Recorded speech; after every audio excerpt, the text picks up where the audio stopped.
A este acto. A verdade é que dá gusto estar nun espacio como é a Plaza de Abastos do Barco ou todas as plazas de Abastos que están en funcionamento e que se recuperaron en moitos sitios que estaban abandonadas. Aquí vese que hai vida, que vese que temos actividade. Eso é importante. Alegreime de ver aquí a Bernardo, que facía tempo que non vía, bueno, desde a Veiga, desde a Feira da Veiga, somos veciños, somos do mesmo concello. E, bueno, pues que están facendo aí unha labor desde o norte moi importante, que é a recuperación destas razas e destes produtos que estaban ao mellor en vías de extinción. Si posible de algo, aquí sabedes que temos o godello, e o godello fai 50 anos pois era un produto en vías de extinción e agora mesmo está no top 10 a nivel mundial.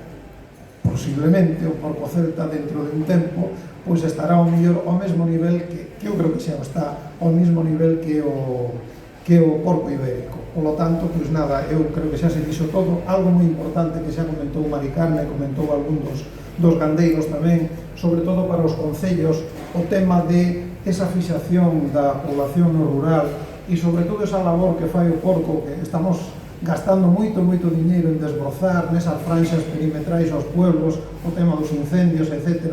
O porco fai unha labor tan importante ou máis que incluso fan as cabras ou que fai outro tipo de gandeiría de extensivo e, ademais, é un complemento económico moi importante. Por lo tanto, pois nada máis darvos as gracias por acordarvos aquí do Concello do Barco. Raquel, que está aí, que non o dixo, pero levou algún premio tamén algún ano en manexo de porcos celta.